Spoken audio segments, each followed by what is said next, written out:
उसने तहकीक कहां से की? तौरात से, ज़बूर से, इंजील से, वेदों से, उपनिषद से, मनुस्मृति से, भगवत गीता से, अंगा, उपांगा, मेवला, सवित्रा, धमपद, दिनापद, सतापद, यथापद, जन्नत, अविस्ता, दसातीर, गाथा, याथा, मता, मुरकुस, लोका, यूहन्ना, खुरूज, पैदाइश, हकूक, मुकाशिफा, इस्तिस्ना, अहबार, गिनती, आदि ग्रंथ, गुरु ग्रंथ, दसम ग्रंथ, लुन, शीचेंग, लीचेंग, बीचेंग, टीचेंग, नो नो नो, बल्कि बुखारी शरीफ से, मुस्लिम शरीफ से, अबू दाऊद से, तिरमिजी से, नसाई से, इब्ने माजा से, यानी सिहाए सित्ता से तहकीक करके उसने एक किताब लिखी, टुडेज मेडिकल साइंस। अल्हम्दुलिल्लाहिल अज़ीज़िल गफ़्फ़ार वस्सलातु वस्सलामु अला रसूलिहि सय्यिदिना व मौलाना मुहम्मदिन नूरिल अनवार व अला आलिहि व अस्हाबिहिल अबरारिल अख़यार व उलमाए उम्मतिहि व औलियाए तरीक़तिहि व क़ुर्राए किताबिहि वअलैना मअहुम इला यौमिल क़रार। अम्मा बाद फ़अऊज़ु बिल्लाहि मिनश शैतानिर रजीम। बिस्मिल्लाहिर रहमानिर रहीम। इन्नद-दीन इंदल्लाहिल इस्लाम। सदक़ल्लाहुल अज़ीम। वबल्लगना रसूलुहुन नबियुल अमीनुल मुबीनुल मतीनुल करीम व नहनु अला ज़ालिका लमिनश शाहिदीन वश्शाकिरीन वल्हम्दुलिल्लाहि रब्बिल आलमीन। आइए सबसे पहले अरब के सूरज, गजम के चाँद, मक्की सरदार, मदनी ताजदार, हम गुनहगारों के खरीदार, हबीब परवरदिगार जनाब मोहम्मद रसूलुल्लाह सल्लल्लाहु अलैहि वसल्लम पर दुरूद पाक पढ़ने की सादतें हसना हासिल कर लीजिए। पढ़िए बावाज़ बुलंद, अल्लाहुम्मा सल्लि अला सय्यदिना शफ़ीअना मौलाना मुहम्मद बारिक वसल्लिम सल्लु अलैहि सलातो व सलामन अलैका या रसूलल्लाह सल्लल्लाहु ताला अलैहि वसल्लम। आज से 1400 साल पहले की पुरानी किताबें उठाएं तो कुफ़ार मक्का हुजूर अकरम सल्लल्लाहु अलैहि वसल्लम के बारे में कहा करते थे कि ये सादिक और अमीन है। दोस्तों, ये तो 1400 साल पहले की पुरानी बात है, लेकिन खुदा की कसम नेट के दौर में, मोबाइल के दौर में, एसएमएस के दौर में, एमएमएस के दौर में, तो आज के दौर में भी पूरी दुनिया यही कहने पे मजबूर है। आप कहोगे कैसे, मैं कहूँगा इसे। मेरे हाथ में एक किताब है जो 1972 में लिखी गई है, और एक किताब को लिखने वाले उलमा अहले सुन्नत नहीं, कोई मुस्लिम नहीं, एक गैर मुस्लिम है, एक क्रिश्चियन डॉक्टर है। पूरी दुनिया में दौरा करने के बाद वो एक किताब लिखता है जिसका नाम है द 100। इस किताब में वो लिखते हैं, doctor Michael Hart, who is the biggest writer and author of the so many books, he wrote a book after going on tour. He writes, read the first line on the first page. The most great personality of the world is the nature of Muhammad. Peace be upon him. अरे लहक के बोलिए, in the 100 greatest personality of the world. Doctor Michael Hart बहुत बड़ा doctor है, बहुत बड़ा writer है। पूरी दुनिया में दौरा करने के बाद जब उसने एक किताब लिखी तो अपने किताब के पहले सफ़े पर पहली लाइन पे लिखते हैं कि दुनिया की सबसे अजीम तरीन शख्सियत कोई और नहीं, मुहम्मदुर रसूलुल्लाह। मज़कूरा किताब का मुसन्निफ नस्ली तौर पे ईसाई और तालीमी तौर पे एक साइंसदा है, लेकिन सरलाही वालों, नंबर 1 पर इस डॉक्टर ने न एडम का नाम रखा, न डेविड का नाम रखा, न सालमन का नाम रखा, न जोसेफ का नाम रखा, न जैकब का नाम रखा, न जॉन का नाम रखा, न मॉरिस का नाम रखा, न मसीह का नाम रखा, न मरियम का नाम रखा, न कार्तेज का हनीबॉल है, न मकदूनिया का सिकंदर है, न रूम का सीजर है, न ओपालो है, न प्लाटो है, न लीनन है, न लंकन है, न जरतुश्त है, न कन्फ्यूशस है, न गौतम बुद्ध है, न महावीर जैन है। खुदा की कसम अपने कारनामों की वजह से नंबर 1 पे जिसे रखा है वो मुहसिन इंसानियत पैगंबर कायनात मुहम्मदुर रसूलुल्लाह। हैदराबाद में किताबी मेले में मैंने एक किताब देखी, किताब का नाम है Muhammad the prophet of the Islam. इस किताब का जो मुसन्निफ है वो डॉक्टर रामा कृष्णा राव, कोई मुस्लिम नहीं, ये मुफ्तियाने किराम नहीं, रूहुल अमीन नहीं, मैं नहीं, रहमानी साहब नहीं। इस किताब को जब मैंने खोला तो इसके टाइटल पे क्या लिखा हुआ है मैं आपको मफहूम बताता हूँ। व्हेन आई स्टार्टेड स्टडीइंग है ट्रांसलेशन, जब मैंने इसको खोला, open this book, what has been written on the title of this book. इस किताब को जब मैंने खोला तो इसके टाइटल पे क्या लिखा हुआ था, the medical science is the change name of Muhammad Sunnah. Medical science मोहम्मदुर रसूलुल्लाह की सुन्नतों का तब्दील शुदा नाम है, यानी मोहम्मदुर रसूलुल्लाह की जितनी सुन्नतें हैं वही मेडिकल साइंस है। ये कौन बोल रहा है? गैर मुस्लिम डॉक्टर, ईसाई सर्जन। अच्छा, उसने तहकीक कहां से की? तौरात से, ज़बूर से, इंजील से, वेदों से, उपनिषद से, मनुस्मृति से, भगवत गीता से, अंगा, उपांगा, मेवला, सवित्रा, धम्पत, देनापत, सतापत, यथापत, जन्नत, अविस्ता, दसातीर, गाथा, याथा, मता, मुरकुस, लोका, यूहन्ना, खुरूज, पैदाइश, हकूक, मुकाशिफा, इस्तिस्ना, अहबार, गिनती, आदि गरन, गुरु गरन, दसम गरन, लुन, शीचेंग, लीचेंग, बीचेंग, टीचेंग, नो नो नो, बल्कि बुखारी शरीफ से, मुस्लिम शरीफ से, अबू दाऊद से, तिरमिजी से, नसाई से, इब्ने माजा से, यानी सिहाए सित्ता से तहकीक करके उसने एक किताब लिखी, टुडेज मेडिकल साइंस।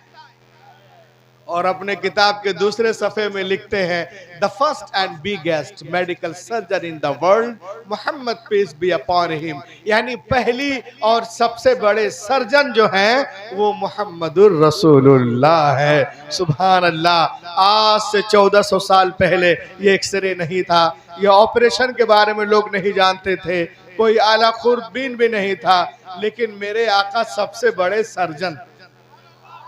इसीलिए तो मैं कहता हूं कि यूं नूर से लबरेज समुंदर न मिलेगा, यूं नूर से लबरेज समुंदर न मिलेगा,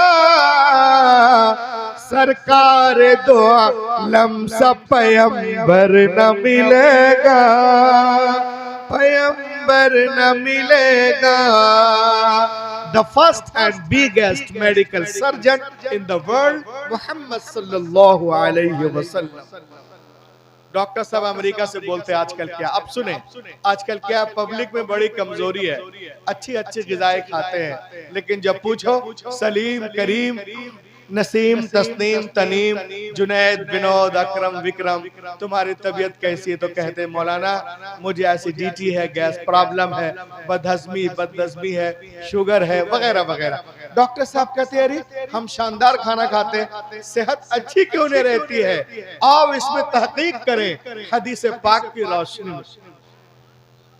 डॉक्टर अमेरिका से क्या बोलता है, ये आपका भाई आपको आपके गांव में बताता है, शानदार खाना खाते लेकिन सेहत अच्छी नहीं रहती, क्यों? आओ इसमें तहकीक करें हदीस पाक की रोशनी में। वो डॉक्टर अमेरिका से क्या बोलता है सुनिए और इस पे अमल कीजिए। वो कहते हैं we eat food for vitamin, हम खाना खाते हैं विटामिन के लिए, and vitamins are measured, and the reason of this measurement live and below, we eat food by ourselves and other food for second hand। वो कहते हैं हम खाना खाते हैं विटामिन के लिए, और विटामिन जो है एक वजन रखते हैं, उस वजन की वजह से वो प्लेट में नीचे बैठ जाते हैं। हम ऊपर का खाना जल्दी जल्दी मार लिए, नीचे का छोड़ दिए। अब वो डॉक्टर अमेरिका से बोलता है, ऐ लोगों, अगर तुम्हें विटामिन चाहिए तो जो ग़िज़ा पेंदे में लगी है, सुन्नते रसूल कॉन्फ्रेंस, पैगामे इस्लाम कॉन्फ्रेंस में आए, लहक के बोले सुभान अल्लाह।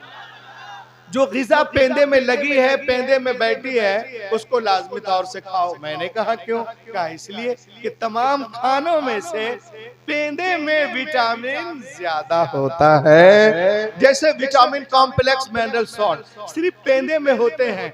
आगे डॉक्टर साहब कहते हैं कि उस ग़िज़ा को पेट में हजम करने के लिए उंगलियों को चाटो, उंगलियों को चाटो। मैंने कहा क्यों? कहा इसलिए कि उंगलियों में जो मसाम है, धारियां हैं, लाइन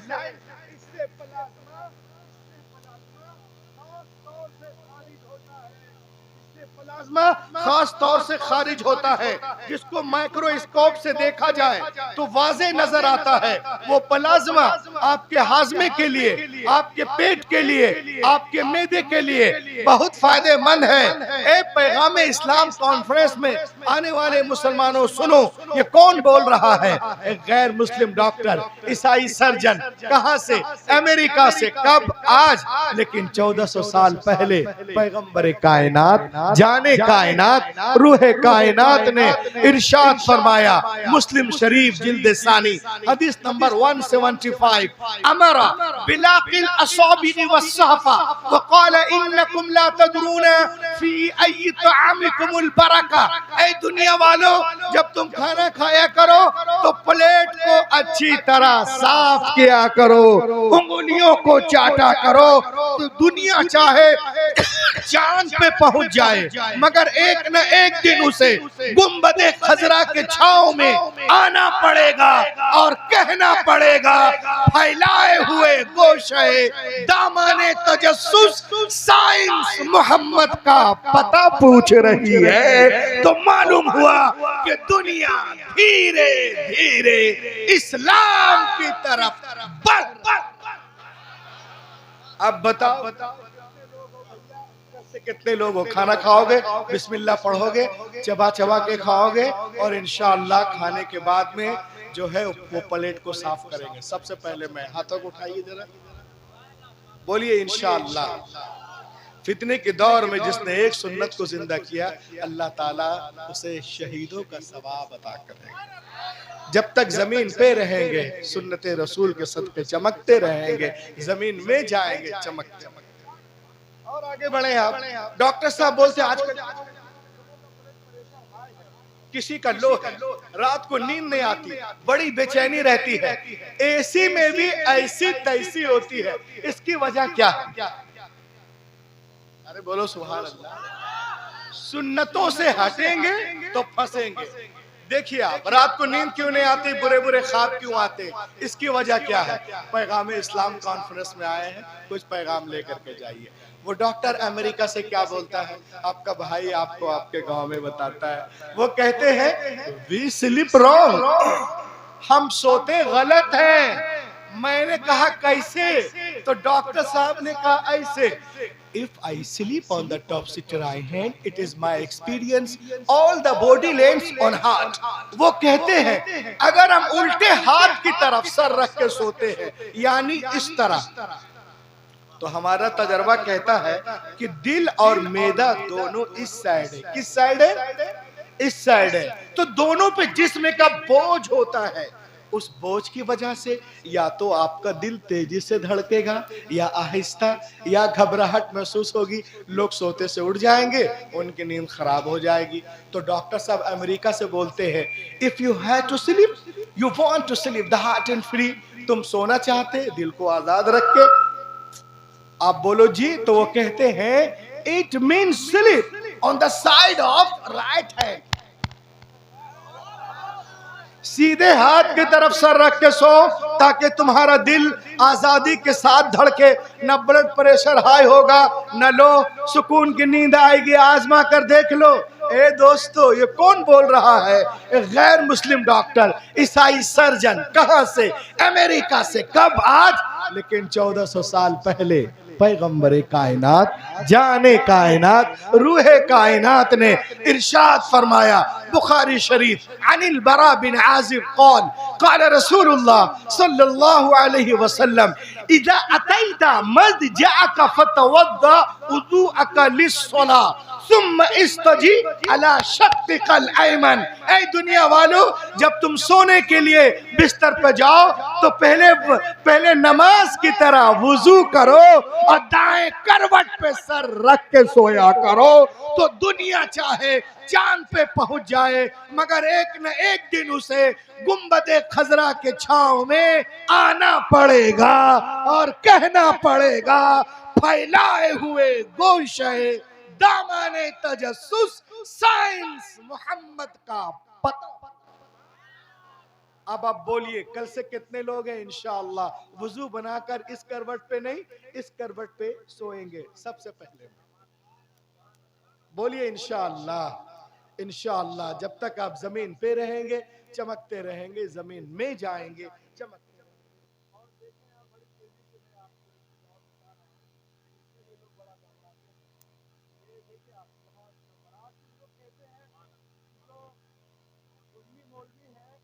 नमाज पे नहीं बोलते हैं।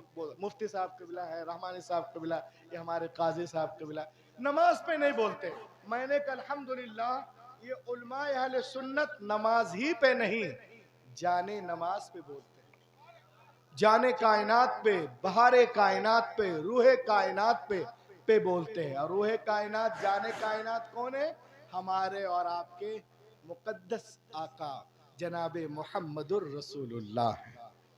अब देखें आप, कुछ दिनों पहले की बात है, मेरा सफर था, मैं कहीं जा रहा था, तो जिस ट्रेन में मेरा रिजर्वेशन था उस डब्बे के अंदर गया तो देखा एक आदमी बैठा हुआ है जो लोगों को टिप्स दे रहा है, कुछ बता रहा था। बड़ी भीड़ लगी थी, तो मेरे साथ बहुत बड़े अल्लामा थे, मैं उनके साथ। अल्लामा अब्दुल मुबीन नोमानी साहब, चिरैया कोटी, बहुत बड़े आलिम हैं, उनके लिए कुछ लगाने की ज़रूरत नहीं है मुझे। तो उन्होंने कहा, रूहुल अमीन देखिए भीड़ क्यों लगी? तो जब मैं गया तो देखा एक आदमी है, वो लोगों को टिप्स दे रहा है कि चेहरे में रोशनी कैसे पैदा होगी, चेहरा कैसे चमकेगा, ज्यादा से ज्यादा खून कैसे चेहरे में गर्दिश करेगा, वगैरह वगैरह। तो मैं उनके पास गया और पूछा, how did you become ideal person baba? आप आइडियल पर्सन कैसे बने और इतनी इज्जत आपको क्यों मिल रही? तो बाबा ने मुझसे कहा, मौलाना I take such exercise for this that other did not take. उसने कहा कि मैं इसके लिए रोजाना एक ऐसी वर्जिश करता हूं जो दूसरे नहीं करते। मैंने कहा, आप क्या करते हैं? तो उसने कहा, मैं रोजाना 15 मिनट उल्टा खड़ा रहता हूं। मैंने कहा, क्यों? उसने कहा, सुनो मौलाना, मैं इसलिए उल्टे खड़ा रहता हूं कि ये जो मेरा दिल है एक पंपिंग सिस्टम है। दिल है ना, एक पंपिंग सिस्टम है, और जब पंप नीचे के मंजिलों पे पानी भेजता है तो पानी बड़ी आसानी के साथ जाता है, लेकिन जब ऊपर के मंजिलों पे भेजते हैं, 2 तल्ले 3 तल्ले 4 तल्ले पे, तो ऊंचाई होने की वजह से पानी का प्रेशर ड्रॉप हो जाता है। कहा, मौलाना इस तरह से हमारे दिमाग को पूरा खून नहीं मिलता, इसीलिए मैं उल्टा खड़ा हो जाता हूँ ताकि मेरे दिल से मेरे दिमाग में, मेरे दिल से मेरी नाक में, मेरे दिल से मेरे कान में, मेरे दिल से मेरे चेहरे में, मेरी आंख में ज्यादा से ज्यादा खून दाखिल हो जाए। तो मौलाना नुमानी साहब ने कहा, रूहुल अमीन तुम तो साइंस साइंस पढ़े हो, बताओ कुछ इसे। मैंने कहा, बाबा आपको खून लेने के लिए उल्टे खड़े होने की क्या जरूरत थी? उसने कहा, तो मैंने कहा, बिल्कुल आसान तरीका। क्या? मैंने कहा, अगर आप कलमा पढ़ के मुसलमान बन जाते तो ये इबादत आपको दिन में 5 मर्तबा करनी नसीब होती। 96 सजदे, 48 96 यानी 96 मर्तबा ये इबादत आपको ये इबादत आप कर सकते आपके। तो उसने कहा कैसे? मैंने कहा ऐसे, in general condition the heart of the people are down and head up. मैंने कहा, तुम बैठे हो, तुम्हारा सर ऊपर है, दिल नीचे, कुछ लोग खड़े हैं, उनका भी सर ऊपर दिल नीचे, कुछ लोग तकिया लेके सोते हैं 2-4 ठो, उनका भी सर ऊपर दिल नीचे। इन तीनों सूरतों में खून ऊपर जाता है, लेकिन but not it much quantity, ज्यादा क्वांटिटी नहीं जाती, लिहाजा स्किन जिल्द मुर्दा सी हो जाती है। लेकिन खुदा की कसम, जैसे ही कोई अल्लाह का बंदा जब सजदे में जाता है तो उसका सर नीचे दिल ऊपर। सजदे में गए, अल्लाह अकबर, सर नीचे दिल ऊपर, तो छोटी छोटी रगों में भी खून पहुंचता हुआ नजर आता है, दौड़ता हुआ नजर आता है, गर्दिश कर रहा होता है। यही वजह है जितने नमाजी हजरात होते हैं उनके चेहरों में खास नूर होता है। ये कौन बोल रहा है? एक गैर मुस्लिम डॉक्टर, ईसाई सर्जन, कहां से? अमेरिका से। कब? आज, लेकिन 1400 साल पहले पैगंबर कायनात, जाने कायनात, रूहे कायनात ने इरशाद फरमाया, अस्सलातु नूरुल मोमिन, नमाज मोमिनों का नूर है। वक़ाल अल उलमा फी तफसीर हादल हदीस अन्ना सलाता नूरुन फिल क़ल्ब व नूरुन फिल वज्ह, नमाज दिल को भी रोशन करती है और चेहरे को भी रोशन कर देती है। इसके रसूल में डूब के पढ़ो, तुम्हारी दुनिया भी संवर जाएगी और उक़बा। अब बताइए कल से कितने लोग हैं जो नमाजों की पाबंदी करेंगे? हाथ उठाइए, बोलिए इंशाअल्लाह। पैगाम इस्लाम कॉन्फ्रेंस में आए हैं, कुछ पैगाम लेके जा। एक चीज मैं आपको बता रहा हूँ, बिल्कुल प्रैक्टिकल। आप देखिए, आप हिंदुस्तान के बहुत बड़े आलिम हैं, और जो हमारे यहाँ उलमा कराम बैठे हुए हैं ना, शायद उनके शागिर्द हों या शागिर्दों के शागिर्द हों। अब देखें आप, 1982 की बात है, हिंदुस्तान के बहुत बड़े मनाजिर, मुहक्किक, मुदक्किक, मुअर्रिख, इट मीन्स टू से अल्लामा अरशदुल कादरी अलैहि रहमा, कहाँ गए? विदेश गए, मसलक के आला हजरत की तरवीज व इशाअत के लिए। उनके साथ कई लोग थे। तो ये बात पेरिस की है। तो शाम को एक जगह पहुंचे तो देखा एक लेबोरेटरी है, वहां पर आप दीन के बारे में कुछ बातें कर रहे थे। उसी दरमियान कानों में मगरिब की अजान टकराती है। अब मगरिब में टाइम बहुत कम होते हैं, जाड़े में और कम और गर्मी में कुछ 15-20 मिनट ज्यादा। अब देखिए भाई, नमाज पढ़नी कहाँ पढ़े? देखा एक पार्क है, अल्हम्दुलिल्लाह पैगाम इस्लाम कॉन्फ्रेंस में आए हूँ। ईसाइयों को कुछ करना है तो वो जाते हैं कहाँ? चर्च। यहूदियों को कुछ करना हो तो सिनेगॉग जाएंगे, और दूसरे लोग टेंपल जाते हैं वगैरह वगैरह। लेकिन अल्लाह का करम है, ये मेरे नबी का सदका है, अगर जमीन पाक हो तो हम कहीं भी नमाज पढ़ सकते हैं, है ना? तो नमाज के लिए खड़े हो गए, एक कारी साहब आगे, बाकी पीछे नमाज हो रही है, अल्हम्दुलिल्लाह। अब देखें आप, आज कुछ लोग कहते हैं, और जब नमाज हो रही थी तो जो डॉक्टरों का बाप था, एफएस स्टूडेंट, जो उस पूरे इंस्टीट्यूट का मालिक था, वो आया, कहा ये लोग मुसलमान है, नमाज पढ़ रहे। उसने एक एक एक्टिविटीज को देखा, उठना, बैठना, सुजूद, सलाम फेरना। उसने कहा अरे, और अपनी किताब को खोला, कहा ये तो वही कर रहे हैं जो मैं ऑक्सफोर्ड यूनिवर्सिटी में सेहत को बरकरार रखने के लिए पढ़ा था। जो चीज एक इंसान के लिए जरूरी तो नमाज में तो वही है। आज हमें कहा जाता है कि मुसलमान योगा नहीं करते हैं। अरे हम उस सूर्य को नमस्कार क्यों करें जो निकलता भी है हमारी अजान के बाद, डूबता भी है अजान के बाद, है ना? अब देखो नमाज खत्म हो गई, उसको बड़ा अच्छा लगा। उसने कहा अगर हो सकता है बिलफर्ज ये कल भी नमाज पढ़े, तो उस जमाने में जो मशीन थी, बोला वहां लगा देना, स्क्रीन पे बैठ के मैं देखूंगा कि जब मुसलमान नमाज पढ़ते हैं तो उनके बॉडी के अंदर कोई चेंजिंग होती है कि नहीं। अब देखिए अल्लाह का करम हुआ, नमाज शुरू हुई, दूसरी रोज भी वहीं पर एक मशीन रख दी गई, और वो डॉक्टर स्क्रीन पे बैठा हुआ है, और वो सब कुछ देख रहा, सब कुछ देख रहा, सब कुछ देख रहा। देखने के बाद वो खुद भी ईमान ले आया, उसके साथ सही से एक तरह माइक रखो ना यार, एकदम कम कर दो, लोग तो है ही नहीं है, लहक के बोले सुभान अल्लाह। 18 लोग ईमान ले आए। उनसे इंटरव्यू लिया गया कि आप ईमान ले आए, क्या वजह है नमाज को देखकर? उसने कहा सुनो, जब मुसलमान खुली उंगलियों के साथ कानों के लो तक हाथों को उठा, आजकल उंगली उठाना भी नहीं आता, कोई ऐसे उठा लिया, कोई इस तरह, कोई ऐसे, कोई यहाँ से। उलमा किराम बैठे हुए हैं, न उंगलियां ऐसी हो, न ऐसी हो, न ऐसी हो, कुछ खुली कुछ बंद, तिबले की तरफ और कानों के लो तक बैलेंस बना करके उठाएं। इसके लिए प्रैक्टिस की जरूरत है और सीखने की जरूरत है। तो उसने कहा जब मुसलमान कानों के लो तक हाथों को उठाते हैं और कहते हैं अल्लाहु अकबर, तो अल्लाह ताला उनकी उंगलियों के अंदर, उनके कोहनियों के अंदर जो भी जरासीम, बैक्टीरिया, बीमारियां हैं, अपने फजल से सबको खत्म कर देता है। और जब हम खड़े होते हैं और जब हम तिलावत शुरू करते हैं तो उसूल मखारिज 3 हैं, हलक, लिसान और शफतान, और यही से हम कुरान पढ़ते हैं। उसने कहा कि जब मुसलमान कुरान पढ़ता है तो अल्लाह ताला उनके वजूद के अंदर रोशनी बख्श देता है।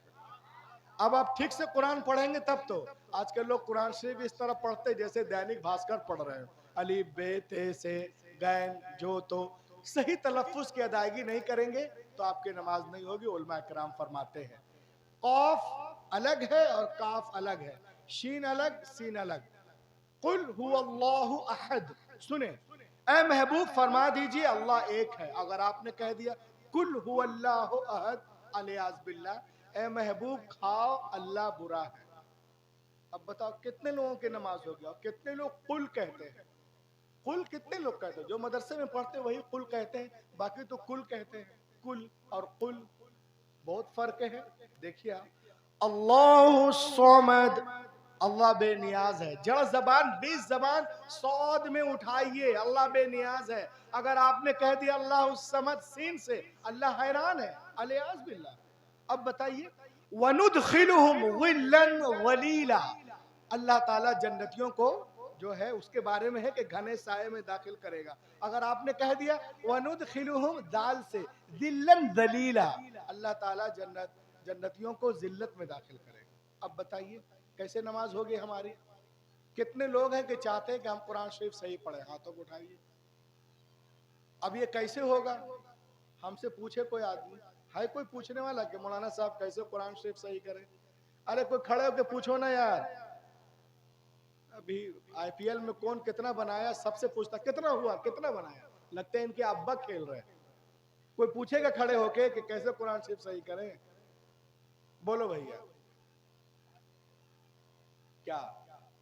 हाँ देखो भाई, उलमा कराम और हम लोग सब दुआ करते हैं कि जितने मुसलमान हैं वो पूरा कुरान सही पढ़े। लेकिन मा यजुज़ु बिही सलाह, कम से कम वद्दुहा से लेकर वन्नास या अलम तर कैफ से वन्नास तक अगर आप आते हैं उलमा कराम के पास, बैठिए हाफिज जी कारी साहब के पास।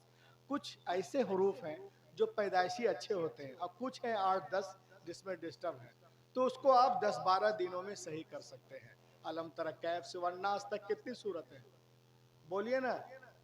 10 सूरत को आप 10 दिन में सही कर लेंगे इंशाअल्लाह। और फिर आप नमाज पढ़िए, इंशाअल्लाह बहुत मजा आएगा। हाथों को उठाए, बोले इंशाअल्लाह सही करेंगे। बैठ जाओ। कहा जब मुसलमान कुरान को तजवीद के साथ पढ़ता है तो उनके हलक, लिसान, शफतैन में जिंदगी की लहर दौड़ने लगती है। और जब हम खड़े हुए तो क़याम के वजह से टांगों में अल्लाह कुव्वत पैदा कर देता है। और जब हम तो जिस्म के तमाम मसल्स में जिंदगी की लहर दौड़ने लगती है। और जब हमने कहा अस्सलामु अलैकुम व रहमतुल्लाह, ये बैलेंस यहाँ होना चाहिए। कुछ लोग सलाम फेरते हैं तो इलाहाबाद देखते हैं और इधर मुरादाबाद, तो वो ना, ये बैलेंस। इसको अस्सलामु अलैकुम व रहमतुल्लाह, अस्सलामु अलैकुम व रहमतुल्लाह। कहा जब मुसलमान जो है, उनके नबी ने बताया कि सलाम कैसे फेरेंगे और बैलेंस के साथ अगर आप फेरते हैं तो वो रगे जो दिमाग से आकर हमारी बॉडी को जा रही है, अल्लाह ताला उन रगों में खुश्की को दूर कर देता है, खून को दौड़ा देता है। लहक के बोलो, खून को दौड़ा देता है। हैरत की बात है, माइकल जैक्सन ने कहा नमाज में सेहतमंद जिंदगी का राज है। माइक टाइसन ने कहा नमाज में सेहतमंद जिंदगी का राज है। मोहम्मद अली किले ने कहा नमाज में सेहतमंद जिंदगी का राज है। यूसुफ यूहन्ना ने कहा नमाज में सेहतमंद जिंदगी का राज है। हैरत की बात है, तुम आज कह रहे हो। पैगंबर कायनात 1400 साल पहले इरशाद फरमाते हैं फ़इन्ना फ़िस्सलाती शिफा, बेशक नमाज में शिफा है, बहरे अलम में कोई सफीना नहीं मिला, इंसानियत को चरख का जीना नहीं मिला, और सारे जहां को देखकर लौट आई है नजर, लेकिन कहीं जवाबे मदीना नहीं। मेडिकल साइंस कहती है कि एक रिसर्च हुई जापान में, दुनिया में जितने धार्मिक वर्शिप हैं सबको जमा किया गया, और उसमें नमाज को भी। आपको मालूम है सबसे ज्यादा जिस इबादत को सबसे ज्यादा पसंद किया गया वो नमाज थी। सबसे ज्यादा जिस इबादत को पसंद किया गया वो नमाज थी। और आगे सुने, आज की मेडिकल साइंस कहती है कि दुनिया में नमाज जैसी कोई इबादत नहीं। सुभान अल्लाह, खुदा की कसम, ये आसमानी तोहफा है जिसमें 280 बीमारियों का इलाज है। और हैरत की बात है, सिर्फ सजदे में 80 बीमारियों का इलाज, सिर्फ सजदे में 80 बीमारियों का इलाज है। सुभान अल्लाह। और एक चीज आपको मैं यहाँ प्रैक्टिकल दिखा रहा हूं, ये देखिए आप, एक आदमी के दिमाग में रोजाना 50,000 थॉट्स आते हैं। जरा बोलो कितने आते हैं, कितने? देखिए, हम मोबाइल खोलते हैं कि मुफ्ती अब्दुल गफ्फार साहब की तकरीर सुनेंगे, या रहमानी साहब की, या काजी साहब की, या किसी मौलाना की, लेकिन साथ में बहुत सारी चीजें खुल जाती हैं, फिर हम सबको डिलीट करते हैं। उसी तरह से हमारा दिमाग है, हम सोचते कुछ और है और आ बहुत और आती कोई और चीजें हैं। तो बोलते हैं कि हर इंसान के दिमाग में रोजाना 50,000 थॉट्स आते हैं, जिसमें 30% सेहत के लिए फायदा है और 70 हानिकारक है। कितने फीसद? 70%। अब आप बताइए, ये डेली 70 70 70 70 आ रहे और जा नहीं रहे, तो परेशानी होगी।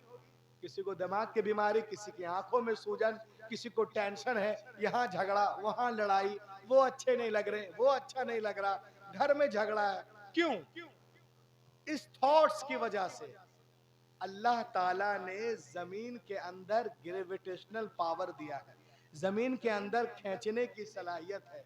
हम जब नमाज पढ़ते हैं तो नमाज जहाँ रूहानी तरक्की के बाइस है, नमाज में जहाँ अल्लाह की इबादत है, नबी की आंखों की ठंडक है, वहीं सेहतमंद जिंदगी का राज भी नमाज ही में छुपा हुआ है। अब हम सजदे में गए, जमीन के अंदर खींचने की पावर है, हम सजदे में गए और 3 मरतबा कच्चा पक्का बोलते सुभान रब्बे सुभान रब्बे सुभान, ये फट से सर उठा लिया।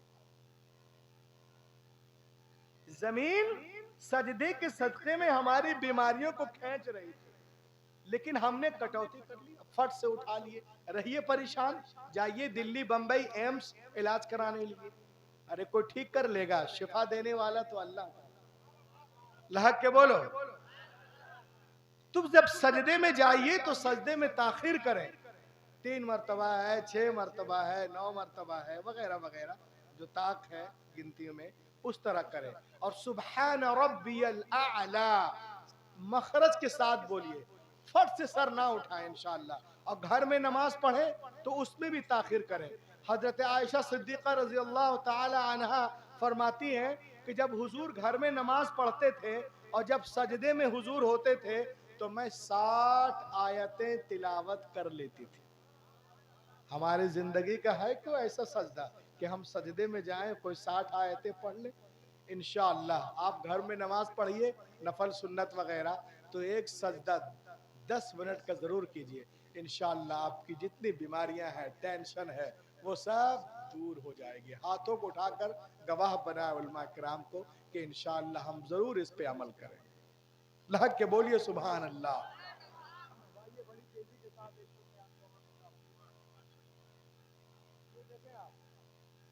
इस्लाम और पर्दा, हिजाब। आज हमारी माँ बहनें पर्दा करती तो लोग कहते हैं इस्लाम औरतों पे जुल्म कर रहा है। दुनिया के पढ़े लिखे लोग इस पर्दे को मानने लगे हैं। मैं एक जगह तकरीर कर रहा था, एक साहब ने कहा मौलाना आप लोग पर्दा क्यों करवाते हैं, क्या आपको सोसाइटी में भरोसा नहीं है? मैंने कहा हाँ जी भरोसा है। कहा फिर पर्दा क्यों? मैंने कहा ठीक है, हर सवाल का जवाब इसी वक्त दे दे, जरूरी नहीं है। मैंने पता किया कि आदमी रहता कहाँ है। मुझे 2-3 दिन यहाँ वहीं पे रहना था। मुझे मालूम हुआ कि फला जगह फला मार्केट में उस आदमी की एक दुकान है जिसका नाम है शेख इब्राहिम। आप यकीन करें, दूसरे रोज 8:30 बजे मैं उसकी दुकान पे गया तो देखा वो दुकान में शटर को खींच कर ताला लगा रहा है। मैं गया उसके कान में कहा, क्यों बे दुकान बंद कर रहे हो? मोहल्ले वाले पे भरोसा नहीं है? क्यों दुकान बंद कर रहा है? मोहल्ले वाले पे भरोसा नहीं है? कहा जी मौलाना भरोसा है। मैंने कहा फिर? कहा अगर दुकान बंद नहीं करेंगे तो सुबह एक सुई नहीं मिलेगी। मैंने कहा सुई की बड़ी फिक्र है और कब्र में तोड़ाई कुटाई पिटाई की फिक्र नहीं है। बहन बेपर्दा घूम रही भाई के सरपरस्ती में है तो भाई से नहीं पूछा जाएगा? बेटी घूम रही है बाप के सरपरस्ती में है तो क्या बाप बच जाएगा? बीवी को घुमा रहा है मार्केट में बगैर पर्दे के लिपस्टिक लगवा कर तो क्या वो शौहर बचेगा? अल्लाह अकबर। पर्दे को देखें आप, आज दुनिया के बड़े बड़े डॉक्टर जो है पर्दे पे रिसर्च कर रहे हैं। उसने कहा आजकल हमारी माँ बहनें टीवी पे इश्तहारात देखती है, बहुत सारी क्रीमें इस्तेमाल करती। नंबर 1 पे जो क्रीम है उसका नाम है फेयर एंड लवली क्रीम। इसको देखा होगा, सुना होगा आपने। सॉनबॉक्स, चार्मे, Lakme, Ayur, Shahnaz, Nivea, Olivia, Pond's, अर्बर, गर्नर, चिंटू, जिंटू, अनाना, बनाना, केसरिया, हल्दिया, विको, टर्मर। डॉक्टर साहब लेडीज के ऊपर लिखते हैं और कहते हैं doctor L S John write about ladies that the skin of man hard and the light of sun is very benefit for men and the skin of female is soft and delicate and the light of sun is poison for her। वो कहते हैं कि मर्द की जो skin होती है वो सख्त होती है और सूरज की रोशनी मर्द के जिल्द के लिए बहुत फायदेमंद है और औरत की जो स्किन होती है वो सॉफ्ट मुलायम नर्म नाजुक होती है। सूरज की रोशनी उनके जिल्द के लिए जहर है। अगर डायरेक्ट रोशनी पड़ेगी तो जिल्द फीकी पड़ जाएगी, रंग काला हो जाएगा और कीले निकलना शुरू हो जाएंगी। तो डॉक्टर साहब अमेरिका से बोलते हैं कि लड़कियों को चाहिए, औरतों को चाहिए, माओं को चाहिए, बहनों को चाहिए कि अपने चेहरे को सूरज की रोशनी से छुपाएं।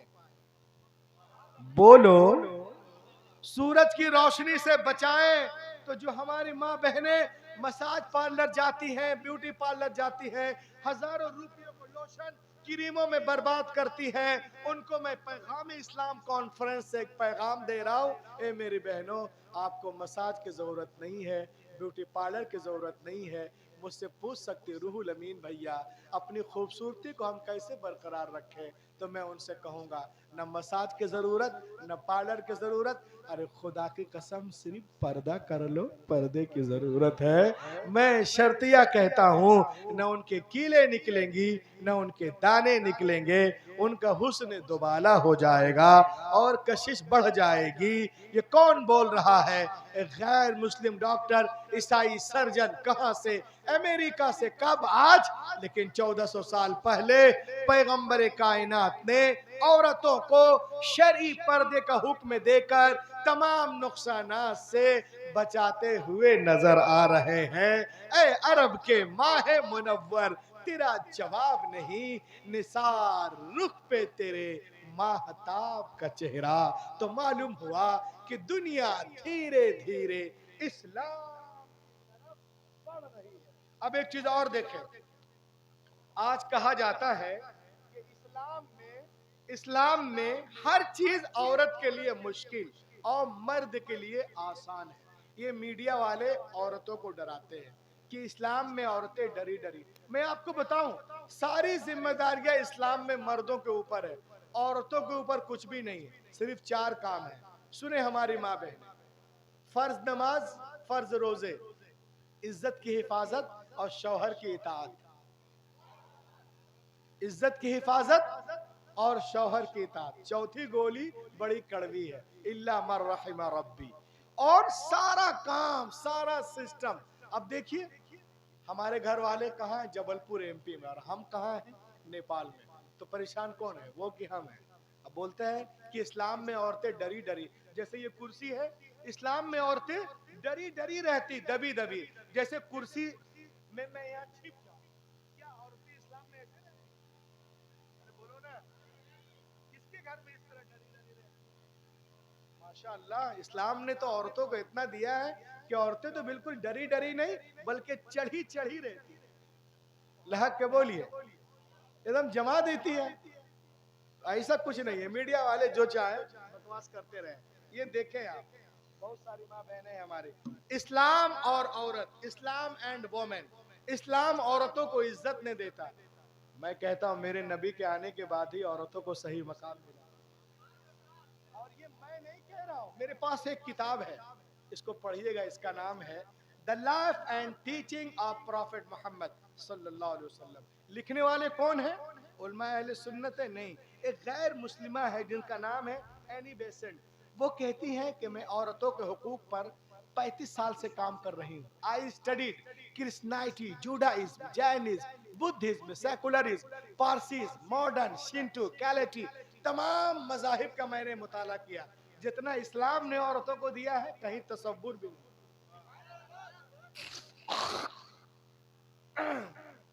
वो कहती हैं it is impossible for anyone who studies the life and character of the great profit of Arabia. वो कहती है अगर कोई मोहम्मद अरबी की सीरत को पढ़ ले तो उनका मुरीद हो जाए। उन्होंने इतना नवाजा है औरतों को। लोग कहते इस्लाम does not respect of women. आपको मालूम है, कोई कहता है कि औरत जो है शैतान से ज्यादा मतलब शरीर है। कोई कहता है सांप से ज्यादा खतरनाक है। कोई कहता है कि औरतें इंजील नहीं छू सकती। कोई कहता है कि किसी भी हाल में गिरजा घर में नहीं जा सकती। हमारे इस्लाम में ऐसा नहीं है कि किसी भी हाल में मस्जिद में नहीं जा सकती है। वो तो एक फितने के तहत मना किया गया है, लेकिन वहां जा ही नहीं सकती क्योंकि औरतें नापाक होती हैं। कन्फ्यूशस मजहब में पीरियड के दौरान औरतें बावर्ची खाने में नहीं जा सकती। उसका हाथ का बना हुआ खाना कन्फ्यूशस के मजहब में हराम है। एक मुल्क ऐसा भी था जहां पति के मरने के बाद जो है वो बदनसीब थी शौहर के घर में, कम नसीब थी बाप के घर में, वो बिल्कुल बर्बाद थी भाइयों के घर में। किसी बच्चे को गोद नहीं ले सकती। किसी मुल्क में उसके खून से जो है मुजस्समों को नहलाया जाता था और किसी मुल्क में दरिया में डाला जाता था, किसी मुल्क में चौराहे में बेचा जाता था। अल्लाहु Akbar. Before the birth of Prophet Muhammad in Arab, people used to bury alive dear female children as soon as they were born. अरब में कुछ कबीले ऐसे थे, कुछ बचे थे, बाकी में क्या है, बच्चियां पैदा हुई दफन कर देते थे। As soon as they were born, the Prophet Muhammad put a complete stop to this practice. He himself loved his daughter more than anyone's in life and set forth an example for others to follow. हुजूर तशरीफ नहीं लाए थे, अरब में लोग बेटियों को जिंदा दफन कर देते थे। कहीं वहां जलाई जा रही, कहीं बहाई जा रही, कहीं पे बावर्ची खाने में जाने की इजाजत नहीं है। नबी आ गए, बेटियों को सीने से लगाया और दुनिया को पैगाम दिया है, दुनिया वालों मैंने हमेशा बेटियों को सीने से लगा के रखा है। दुनिया का हर बाप अपनी अपनी बेटियों को सीने से लगा के रखे। पैगंबर के कौल ने दुनिया की फजा में ऐसी गूंज पैदा की कि दुनिया में तमाम कौमों और मजाहिब ने फरमाने रसूल के सामने सरे तस्लीम खम कर दिया। आज टीवी पर सानिया, सोनिया, शबाना, ममता बोलती हैं कि बेटी के जन्म पे खुशियां मनाओ, खुशियां मनाओ। हैरत है, तुम आज कह रही हो पैगंबर ने 1400 साल पहले इरशाद फरमाया जिस घर में बेटियां पैदा होती हैं वहां एक नहीं, दो नहीं, तीन नहीं, रोजाना 12 रहमतें नाजिल होती हैं। जब तक बेटियां बाप के घर रहती रहमत का दरिया वहां बहता है, और जब शोहर के घर जाती है वो दरिया वहां बहने लगता है। लेकिन आज हमारा माहौल क्या है, वो रहमत है लेकिन शादी ब्याह हम करते हैं उसको जहमत बना लिए। ये फरमाइश इतनी लंबी लिस्ट, लड़का वाला लड़की से कहता है कि हम 300 बाराती को लाएंगे, तकलीफ मत देना। क्या उनको बेटी के बाप होने का सजा दे रहे हो क्या? इस्लाम के खिलाफ नहीं, इंसानियत के खिलाफ है। दूसरी बात यह है कि शादी ब्याहों में देखें आप 50,000 का ड्रेस पहनी हुई लड़की लेकिन 50 रुपए का दुपट्टा नहीं है।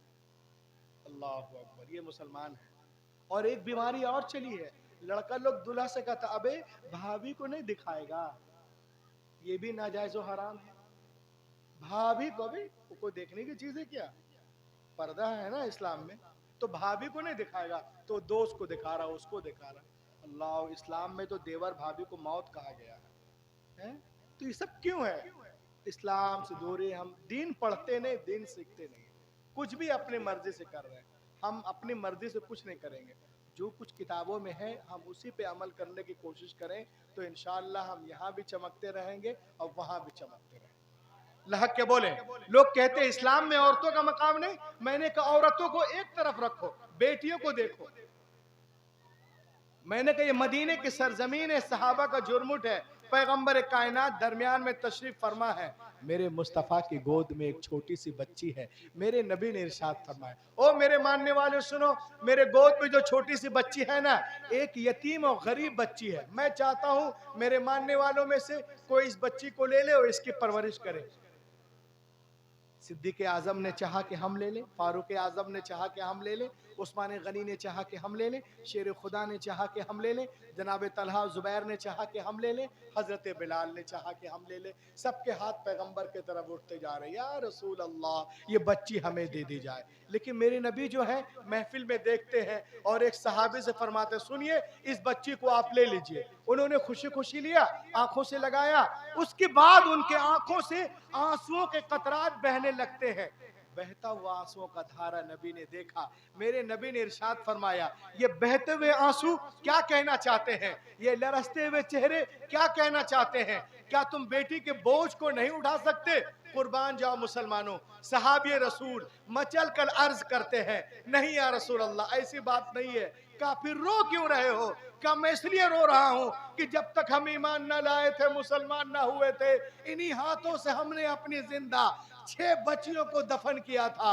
या रसूल अल्लाह, ये आपकी आमद का सदका है, जो अपनी बच्चियों को जिंदा दफन कर रहा था, जमीन में गाड़ रहा था, पैदा होते ही गला दबा रहा था, आज गैर की बेटी को प्यार कर रहा है, आज गैर की बेटी को गले से लगा रहा है। ऐ मुस्तफा, आपने जहनों को बदल दिया है, आपने फितरत को तब्दील कर दिया है, आपने हैवान को इंसान बना दिया है, समाज को बदल दिया है, सोसाइटी को बदल दिया है। तो मुस्तफा नहीं आए थे, कायनात आलम में जुल्म था, नबी आ गए, रोशनी आ गई। अच्छा देखिए आप, माशाअल्लाह। नारे तकबीर, नारे रिसालत, नबीर आला हजरत अल्लामा तौसीफ रजा खान। नारे तकबीर, नारे रिसालत, फैजान आला हजरत। नारे तकबीर, नारे रिसालत, नारे तकबीर, नारे रिसालत, फैजान आला हजरत, पैगाम इस्लाम कॉन्फ्रेंस। नारे तकबीर, नारे रिसालत।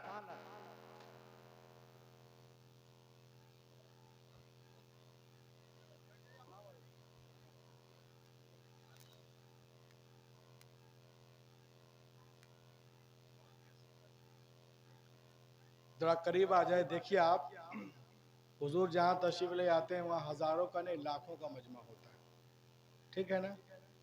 और लोग लाखों की तादाद में बैत का भी शर्फ हासिल करते हैं। आप लोग थोड़े सिमट जाइए, कम से कम हम लोग अहले सुन्नत वल जमात से हैं, बरेली शरीफ के मानने वाले हैं। वहाँ से अगर एक ईंट भी आ जाए तो बहुत बड़ी बात है। आज तो उनके जो हैं जिगर के टुकड़े आए हुए हैं, सुभान अल्लाह। और सिमट जाओ मुसलमानों, पीछे क्यों है यार? आ जाइए, थोड़ा करीब से देखें। आप यहाँ पर औलमा हैं, इनकी ज़ियारत कीजिए।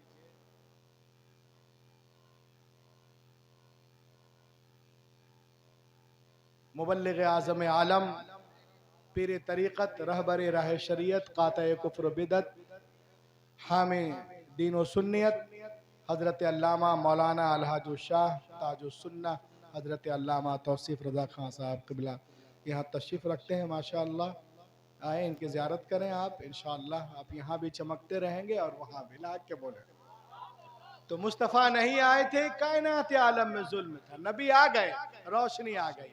भाई ने भाई के हक को पहचाना, बेटी ने माँ के हक को पहचाना, मक्के वाले ने औरतों के मकाम को पहचाना।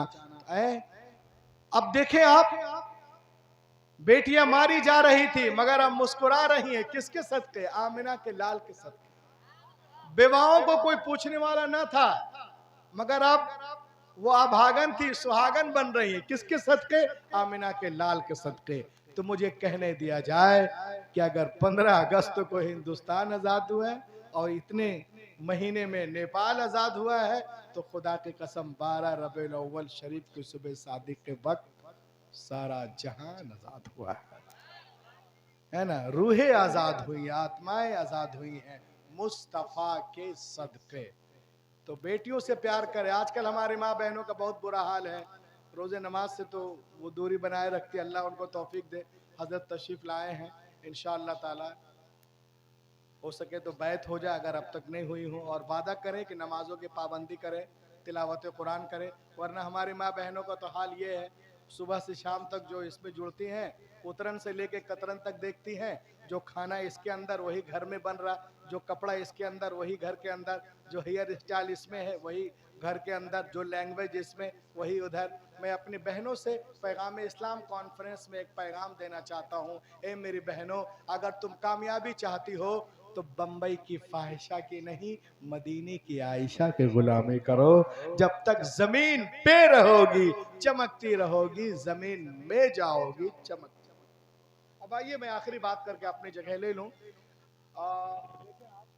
के साथ एक चीज और, पैगाम इस्लाम कॉन्फ्रेंस में एक प्रोग्राम था बेंगलुरु में, जिसमें क्वेश्चन था, just a question, why Muslim man prohibited from wearing gold and silk. Islam में सोना और रेशम पहनना मर्दों के लिए हराम है, औरतों के लिए जीनत का हिस्सा है, यानी उनके लिए जायज है। क्यों? अब आइए देखें आप, सुनन इब्ने माजा किताबुल लिबास बाब लबिसल हरीर व दहब लिन्निसा, इसमें है कि एक दिन पैगंबर कायनात सल्लल्लाहु अलैहि वसल्लम मिंबर शरीफ पे जलवागर हुए और एक हाथ में रेशम के टुकड़े को पकड़ा और एक हाथ में सोने को, और मेरे आका इस तरह हाथों को उठाकर इरशाद फरमाते हैं, खातमम मिनद दहब व हमल क़ितअतम मिनल हरीर क़ाला हादान हरामुन अला दुकूरी उम्मती व हलालुन अला निसाइहा। ये दोनों चीजें मेरी उम्मत के मर्दों के लिए हराम है, औरतों के लिए जायज है। इस्तिस्ना अब्दुर्रहमान बिन औफ व जुबैर बिन अव्वाम रज़ियल्लाहु ताला अन्हुमा समहलहु नबी अन यल्बिसल हरीर लिअन्नहु कान मरीदा बिहसासिया मिन कुल्ली नौइन मिनल क़िमाश फ़आताहु नबी अर्रुक्सा। हजरत अब्दुर्रहमान बिन औफ और जुबैर बिन अव्वाम को छोड़कर उन्हें हर तरह के कपड़ों से एलर्जी थी, तो पैगंबर कायनात ने उन्हें रेशम पहनने की इजाजत दी थी। तभी तो ताजुश शरिया नबी की बारगाह में अर्ज करते हैं, जहां बानी अता कर दे। अरे बोलिए ना भाई, कब बोलेंगे? जहां बानी अता कर दे, भरी जन्नत है बा कर दे। जहां बानी अता कर दे, भरी जन्नत है बा कर दे। नबी मुख्तार कुल है, जिस को जो चाहे अता कर दे।